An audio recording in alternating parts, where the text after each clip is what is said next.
pun ingkang saking Majapahit niku kan menurut cerita nggih. Niku kan punya penyakit kulit yang baunya amis. Pihak kerajaan sudah mengusahakan, tapi nggak sembuh. Akhirnya dititipkan ke Ki Ageng Sinawang. Tapi pihak Ki Ageng Sinawang niku kan ya sambut usaha, tapi nggak ada hasil juga. Akhirnya Dewi Roro Amiswati niku au berendam teng babakan sing megu sama niku dados dukuh Bagong. Nah, akhirnya kalih ngenteni Sanyimbara. Barang siapa yang bisa menyembuhkan, kalau laki-laki jadikan suami, kalau perempuan jadikan saudara. Tiba-tiba Sanyimbara itu terdengar sampai daerah pedalaman gitu, Minak Sraba. Singkat cerita, waktu Dewi Roro Amiswati hamil kan dikasih pantangan-pantangan, nggak boleh menjemur pakaian waktu maghrib. Menjemur pakaian waktu maghrib.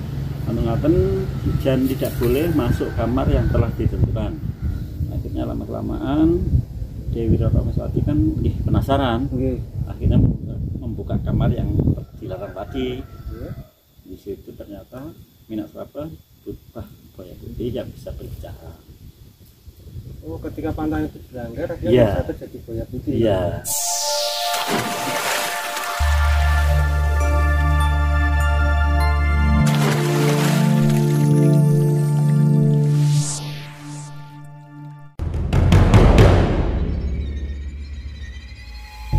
Kabupaten Trenggalek. Trenggalek adalah salah satu kabupaten yang terletak di Provinsi Jawa Timur. Konon, nama Trenggalek ini berasal dari kata teranging galeh, yang berarti terangnya hati. Nama ini diberikan oleh seseorang yang bernama Ki Ageng Sinawang.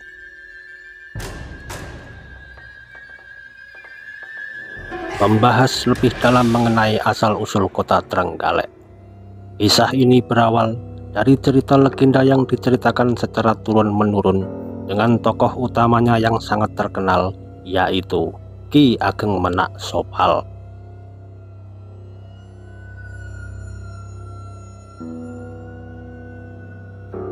Berawal dari datangnya seorang utusan dari Mataram yang ditugaskan untuk mengatur daerah di Wengker Wetan yang sekarang dikenal dengan nama Trenggalek. Ki Ageng Galek, begitulah beliau disebut, yang merupakan penyiar agama Islam tertua di Trenggalek.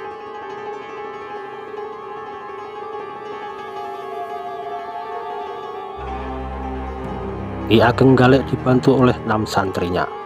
Ada sumber yang menyebutkan bahwa santri ini adalah sahabatnya, dan ada sumber yang menyebutkan bahwa santri ini adalah putranya sendiri.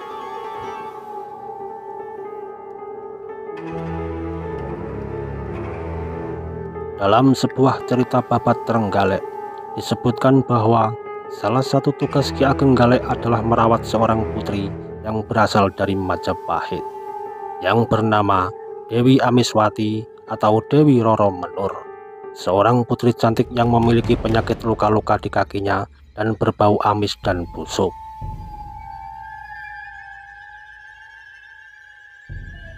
Ki Ageng Galek merasa bingung karena semua obat-obatan telah diberikan namun tak kunjung sembuh. Kemudian Ki Ageng Galek menyuruh Dewi Amiswati untuk menjalani sebuah ritual penyembuhan, yaitu mandi di Sungai Bagongan. Sungai tersebut saat ini terletak di Kelurahan Ngantru, Kecamatan Trenggalek. Sang putri tentunya malu pada penyakitnya, termasuk ketika ia harus menjalani ritual tersebut. Kemudian ia berucap bahwa siapa saja yang berhasil menyembuhkan penyakitnya, jika perempuan akan ia jadikan saudara, dan jika laki-laki akan ia jadikan seorang suami.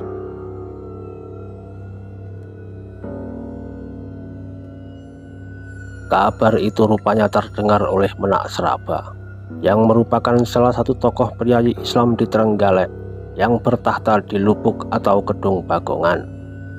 Menak Sraba ini adalah sosok tampan dan rendah hati yang mampu merubah dirinya menjadi seekor buaya putih. Menak Sraba mengobati penyakit Dewi Amiswati dengan cara menjilati lukanya, dan alhasil bisa sembuh seperti sedia kala.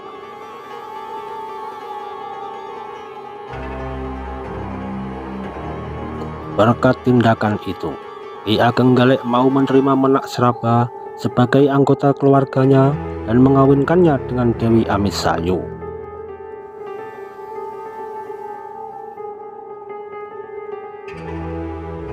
Beberapa bulan setelah pernikahan tersebut, Menak Sraba kembali ke tempatnya semula. Setelah sepeninggal Menak Sraba, Dewi Amisayu melahirkan anak laki-laki. Sesuai pesan dari Menak Sraba suaminya, maka bayi tersebut harus diberi nama Menak Sopal. Seiring waktu, Menak Sopal tumbuh dewasa, lalu memohon keterangan dari ibunya siapakah ayahnya yang sebenarnya. Dengan terpaksa, Dewi Amisayu bersawantah atau berterus terang bahwa ayahnya adalah buaya putih penjaga Kedung Bagongan. Ketika mendengar cerita dari ibunya, Menak Sopal memohon izin dan memohon diri kepada Amiswati untuk pergi mencari ayahnya.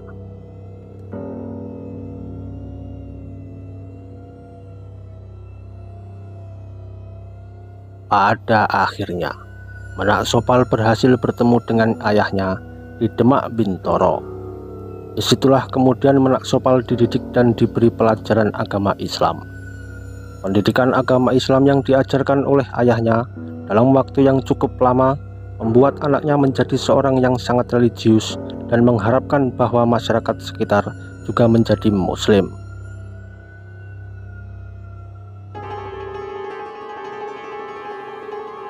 Sepulang dari Demak Bintoro menuju Trenggalek, mulailah perjaka ini berpikir bagaimana cara agar rakyat Trenggalek mau memeluk agama Islam.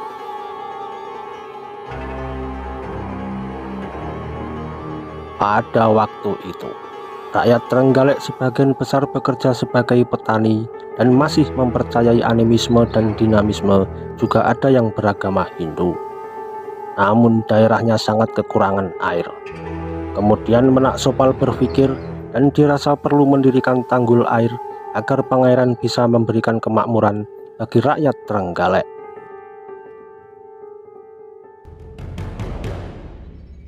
Menak Sopal bersikeras untuk membuat tanggul, namun selalu gagal, dan akhirnya meminta petunjuk kepada ayahnya, yaitu Menak Sraba.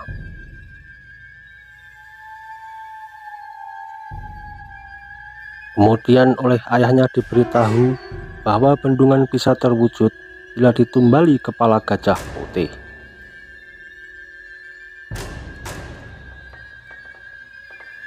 Setelah diberitahu ayahnya, Menak Sopal langsung mengirim utusannya ke suatu tempat, yakni di Rondo Krandon, atau janda yang tinggal di desa Krandon.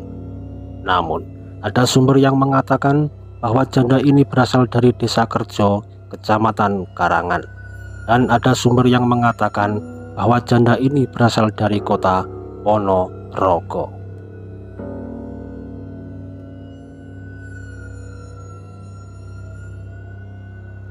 Janda itulah satu-satunya yang mempunyai gajah putih.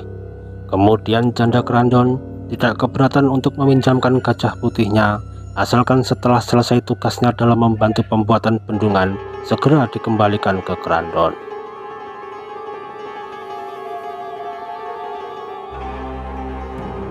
Akhirnya, gajah putih dibawa ke Trenggalek dan selanjutnya disembelih di dekat Sungai Bagongan.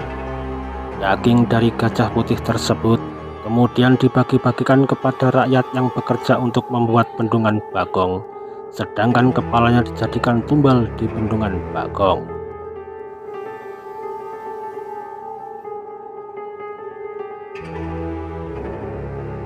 Setelah ditumbali gajah putih, bendungan itu benar-benar dapat terwujud.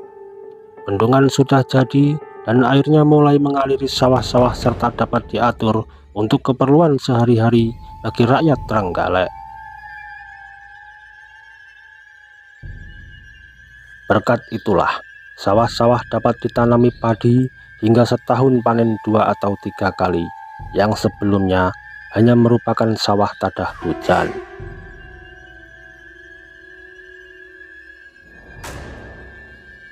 Dari semua yang dilakukan oleh Menak Sopal ini, sebagai satu alat untuk dijadikan rangsangan agar rakyat Trenggalek mau beragama Islam. Dan akhirnya rakyat Trenggalek pun mau memeluk agama Islam.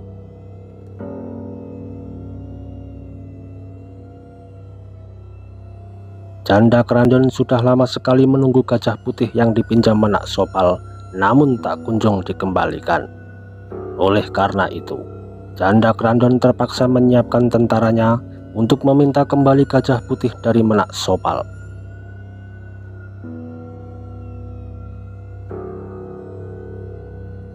Untuk menghindari agar tidak terjadi pertumpahan darah di Trenggalek, Menak Sopal pun meminta pertolongan pada ayahnya. Kemudian bersama-sama membuat lorong di dalam tanah yang biasa disebut gangsiran atau sumur gumuling. Lorong tersebut konon berada di desa Dirmosari, kecamatan Tugu. Lorong tersebut dibuat mulai dari daerah Trenggalek hingga ke Rawa Ngebel atau Ponorogo, kecamatan Ngebel. Gangsiran atau lorong di dalam tanah mengandung perlambang bahwa penyebaran agama Islam yang dilakukan dengan cara diam-diam.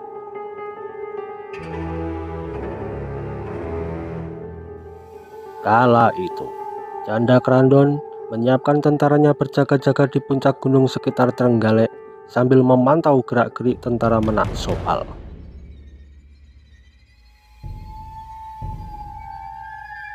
Karena terlalu lama di daerah itu, hingga sampai tangkai tombak prajurit-prajuritnya dimakan bubuk.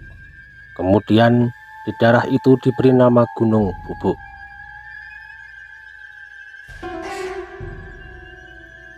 Selanjutnya, Janda Krandon terpaksa membatalkan kehendaknya untuk menyerang daerah Trenggalek.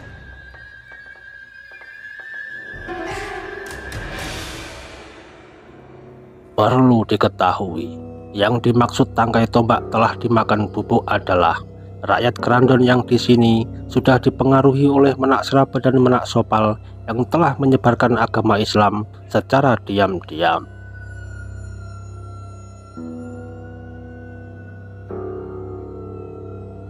Dan akhirnya rakyat di Gunung Bubuk semua memeluk agama Islam. Dan saat itu pula lah Majapahit telah runtuh dan Kesultanan Demak Bintoro telah berdiri.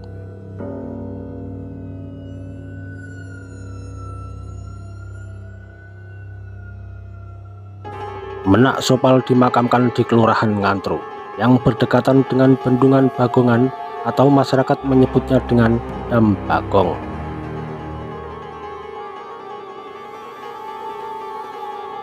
Berdasarkan ukiran nisan makam Menak Sopal yang berwujud bunga berkelopak 4 helai dan rembulan, dapatlah dijadikan bukti adanya candra sangkala mamet yang berbunyi Sirnaning Puspita Cinatur Wulan, yang artinya tahun Saka 1490 atau tahun Masehi 1568, yaitu menunjukkan waktu wafatnya Ki Ageng Menak Sopal.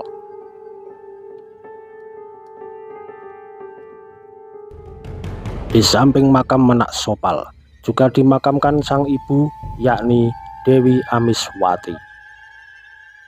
Selain itu juga dimakamkan 9 prajurit di samping kanan dan kiri makam Menak Sopal yang menurut keterangan juru kunci melambangkan keberadaan 9 wali atau wali songo. Di sekitar makam Menak Sopal juga terdapat makam Mas Ajeng Sururi yang ilmunya setingkat dengan para wali. Berdasarkan tulisan di batu nisan yang bertuliskan Arab menyebutkan angka tahun 1358, beliau juga dikenal sebagai penyebar agama Islam.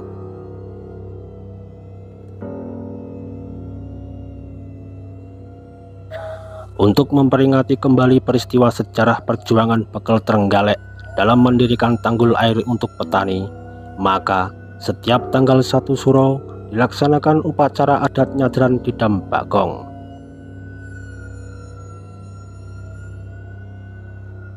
Dalam acara nyadran ini, masyarakat Trenggalek mengulang prosesi Menak Sopal ketika menyembelih gajah putih. Tetapi karena gajah putih tidak ada, maka digantikan dengan 10 ekor kerbau dan kepalanya dilemparkan ke Dam Bagong untuk diperebutkan masyarakat yang menonton. Pada malam harinya, Di pendopo makam Menak Sopal diadakan pagelaran wayang kulit yang alur ceritanya menceritakan kembali peristiwa yang Menak Sopal alami. Sing sebelah niki makamnya Menak Sopal nggih sini. Kali kilan nggih Menak Sopal nggih tan ibukipun. Nek sing sekawan kalih bangsa ngandhap niku prajuritipun jumlah 9. Sejatosipun prajuritnya kata, tapi damel kangerlek Menak Sopal sampun nyampe sama Islam, diambil jumlah 9 jumlah wali ngoten. Oh, nggih. Kelahiran Trenggalek asli. Oh, dari Trenggalek asli nggih. Nggih. Ibu sing hari Majapahit. Nggih. Tasih sederek kalih Toro Katong. Tasih sederek nggih. Nggih. Oh, nggih. Pak niku sing napa mitos tentang tumbal gajah putih niku? Nggih niku bangun dam niku. Bangun dam niku nggih. Terus damel memperingati niku digantos sirahe Maesa sing dilarung ngoten lho. Oh, nggih. Tiap selo dintene cuma kliwon. Oh, nggih. Jangan paring asma sinten, Pak? Kula Pak Naim. Pak Naim sebagai napa Pak mriki? Juru kunci. Oh, juru kunci. Mulai 2006. Oh, mulai 2006 nggih. Pak, jadosipun ceritanya mengenai Ki Ageng Menak Sopal niki sampai akhirnya menjadi pendiri Trenggalek niki Menak Sopal nggih. Bukan. Ibu-ibun ingkang saking Majapahit niku kan menurut cerita nggih. Niku kan punya penyakit kulit yang baunya amis. Pihak kerajaan sudah mengusahakan, tapi nggak sembuh. Akhirnya dititipkan ke Ki Ageng Sinawang Trenggalek. Oh, nggih. Nggih. Tapi pihak Ki Ageng Sinawang niku kan ya sampun usaha, tapi nggak ada hasil juga. Akhirnya Dewi Roro Amiswati niku wau berendam teng babakan sing metu sama niku dados dukuh Bagong. Oh, awal mula dari sini. Nggih. Akhirnya kalih ngenteni Sanyimbara. Barang siapa yang bisa menyembuhkan, kalau laki-laki jadikan suami, kalau perempuan jadikan saudara. Tiba-tiba Sanyimbara itu terdengar sampai daerah pedalaman gitu, kalau Minak Sraba. Oh, terdengar sampai Minak Sraba. Nggih. Minak Sraba kan mengembara. Sing gadah nopi andel berubah buaya putih. Akhirnya Dewi Roro Amiswati tadi disembuhkan dengan cara seluruh tubuhnya disilati. Setelah sembuh diajak pulang ke Ki Ageng Padepokan yang Ki Ageng Sinawang. Dinikahkan. Singkat cerita, waktu Dewi Roro Amiswati hamil kan dikasih pantangan-pantangan, nggak boleh nyemur pakaian waktu maghrib. Menjemur pakaian waktu maghrib. Anu ngaten dan tidak boleh masuk kamar yang telah ditentukan. Dari Minak Sraba itu tadi. Ya. Terus karena waktu maghrib kan Minak Sraba sudah menjalankan sholat atau bertapa, terus waktu itu kan antara mertua sama Minak Sraba kan lain kepercayaan, ya beda agama. Zaman dulu kan Hindu Buddha, ngoten, terus Minak Sraba sudah agama Islam. Dan supaya tidak terjadi perselisihan antara menantu sama mertua, yaitu kasih pantangan-pantangan tertentu. Akhirnya lama-kelamaan Dewi Roro Amiswati kan penasaran, akhirnya membuka kamar yang dilarang tadi. Di situ ternyata Minak Sraba berubah buaya putih yang bisa berbicara. Oh, ketika pantangan itu dilanggar, akhirnya bisa terjadi buaya putih. Iya. Oh, berarti kesimpulannya selama menikah dengan siapa tadi Pak Dewi Roro, itu mertuanya tidak mengetahui kalau masih Islam belum. Oh iya. Akhirnya lama-kelamaan kan jadi buaya putih tadi nggih. Iya. Terus dia berpesan sebelum pergi, itu kalau anaknya lahir laki-laki suruh kasih nama Menak Sopal. Lah Menak itu sebutan bangsawan bahasa Sunda. Akhirnya lahirlah laki-laki ya kasih nama Menak Sopal. Terus tinggalnya kan di Padepokan Ki Ageng Sinawang tadi. Iya. Dia juga tapi itu menginjak dewasa. Iya.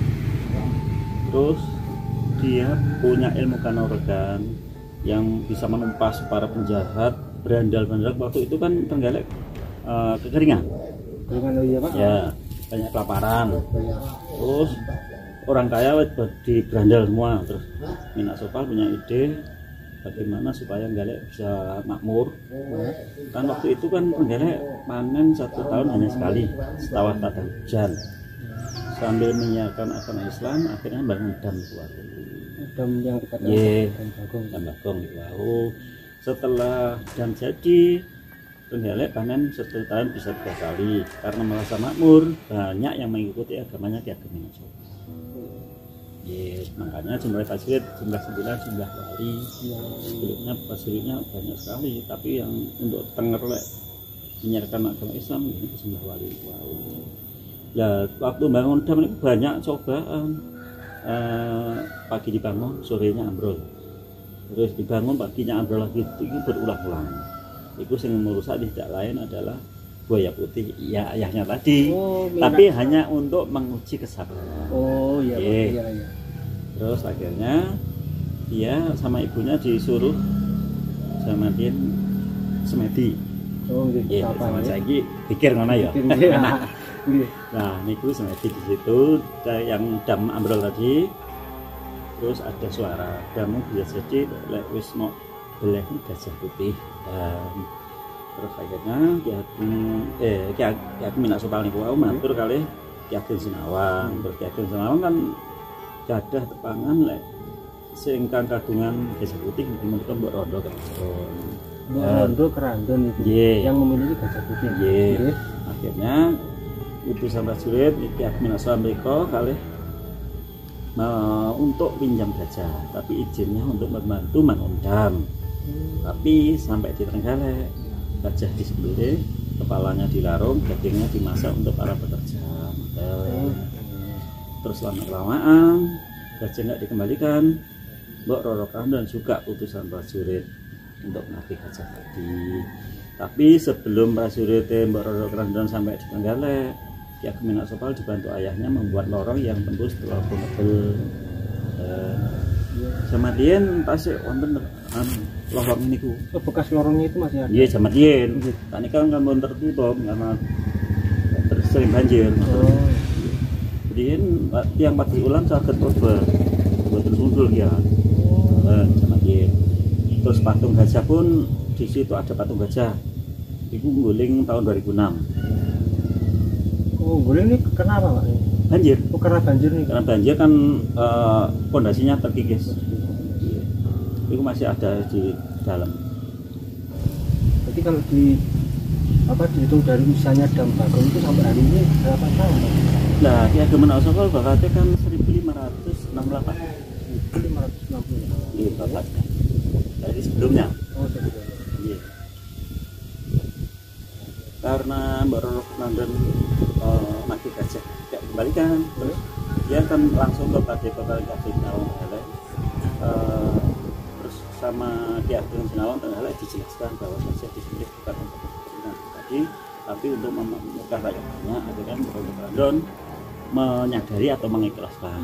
Awalnya tidak ikhlas Pak ya? Iya, karena sembelih dan kesayangannya, karena untuk memakmurkan rakyat banyak, bukan untuk kepentingan pribadi. Akhirnya mengikhlaskan. Jadi antara Trenggalek sama Ponorogo nggak terjadi perbuatan. Terus pahlawan Ki Ageng Minangsopan disebut pahlawan pertanian, juga penyebar agama Islam di Trenggalek. Ya, agama Islam yang betul ayah pun, bapak pun, agama Minangsopan. Iya. Berarti kalau Ki Ageng Trenggalek itu Trenggalek itu masih agama Hindu-Buddha. Iya. Salah menurut cerita mengatakan. Kalau untuk keturunannya Minangsopan itu siapa mau? Keturunan Minangsopan sebetulnya ya istrinya kalau nggak salah dulu dari dinas perhubungan pernah ziarah ke Pacitan. Putranya ada yang namanya Pangeran Adiaksa Sentosa. Makamnya di Pacitan.